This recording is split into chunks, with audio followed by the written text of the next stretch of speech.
My name is Jancy, aka Year of the Collector, and welcome to another installment of What is Year's Issue.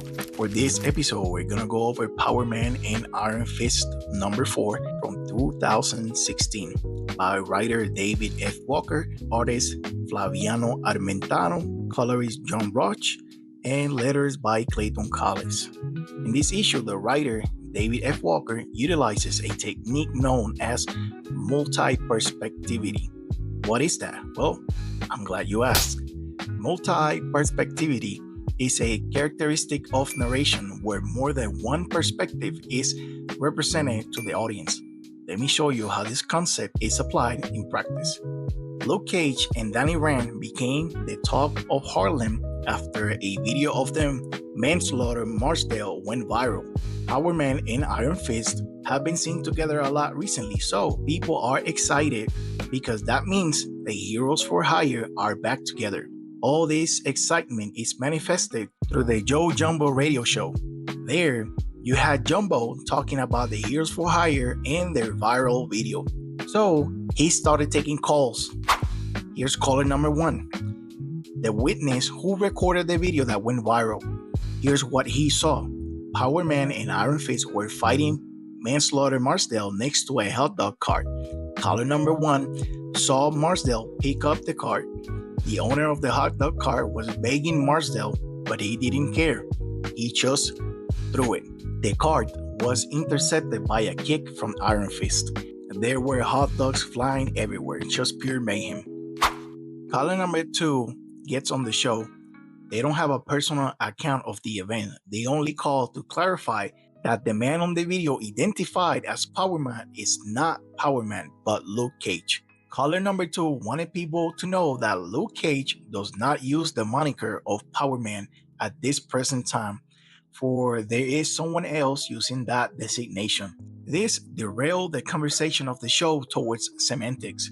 Now, Jumbo and caller number 2 were arguing whether Luke Cage is Power Man or not. Caller number 3 comes through the show, and it's none other than the perceived perpetrator himself, Manslaughter Marsdale. He's having a hard time at communicating because Iron Fist knocked out a bunch of his teeth. But here's what happened according to Marsdale. There he was, having a nice day, ordering a hot dog and being praised for being an incredible supervillain. When out of nowhere, Luke got the jump on him, literally. If we were to believe Marsdale, Luke descended upon him and started to beat his ass for no apparent reason.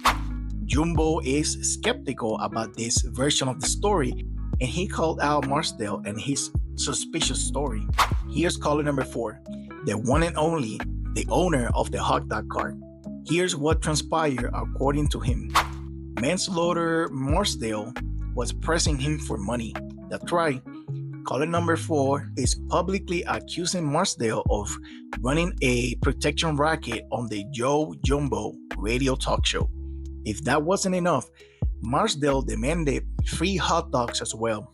However, just before he was forced to fork over his hard-earned money, Power Man came flying down from the sky to stop Marsdale.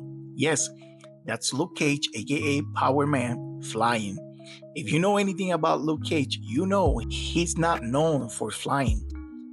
Jumbo, the host of the radio show, questioned this too, but the hot dog guy swore this is what he saw. I know at this point you're wondering, but Year, what's the issue? I'm getting to that, hold on. The issue is that Luke and Danny were also listening to the Joe Jumbo show. Danny was ecstatic for the free publicity.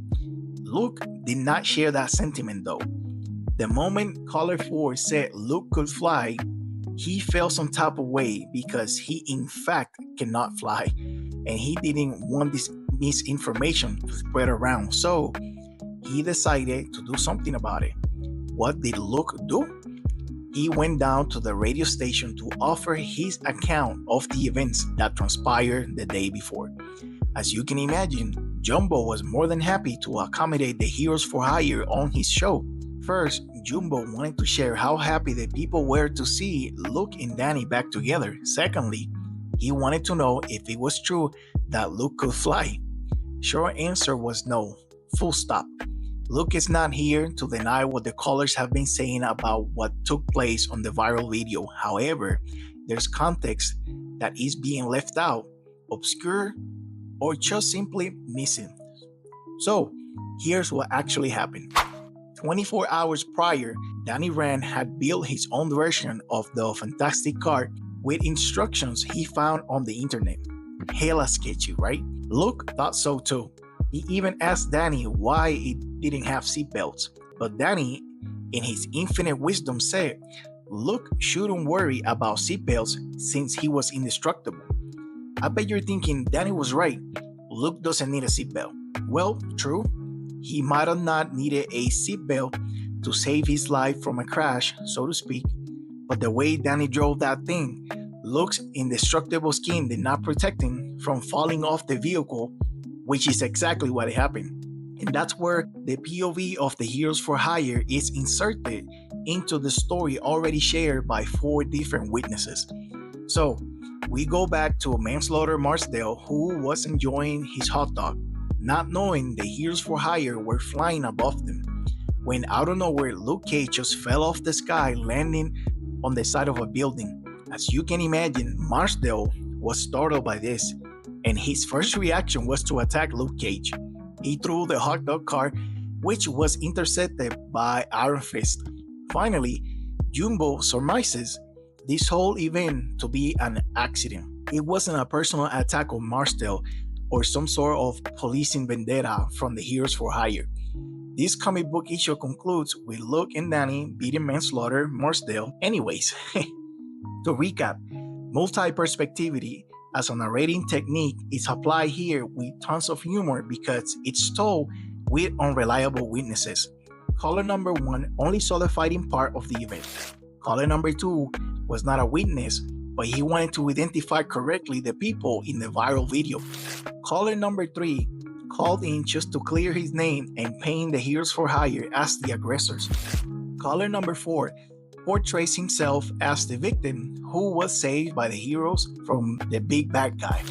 Finally, Power Man and Iron Fist share their side of the story that connects all the bits and pieces together, and it's presumed to be the most reliable account of the event. Multiple perspectives opens the floor for incorrect or incomplete versions of a story, but that's not always the case. To give you another example of multi-perspectivity, we can take a look at The Last of Us franchise. In the first game, you mostly play as Joel, who's strong, experienced, and capable of gruesome violence with his bare hands. Then, there's a section of the game where you play as Ellie, who's weaker, less experienced, and much more fragile in comparison to Joel. Those are very subtle differences, but they are contrasting perspectives of the gameplay experience, to say the least. The least subtle use of multiple perspectives, and controversial for some reason, comes in the second installment of this franchise. In The Last of Us Part 2, we played as Ellie for half the game, and right at the climax of the story, the game switches the players to Abby. Players get to know the other side of the story from Abby's perspective. This alternate perspective is not to question who was truthful or right. Instead, it's to incite understanding or maybe even empathy. There's no humor, no lies, no incorrect accounts of the same event, just the experiences and what informs the characters' actions and motivations. I'm sure you can recall many other uses of this narration technique in all kinds of different media, movies, TV shows, plays, or other comic books. I hope this helps you understand or interpret media in the future. With that being said, my name is Jiangxi, aka Year of the Collector, and this was another episode of What is Year's Issue? For this and many other comic book discussions, check out the Planet Nerd Twin podcast.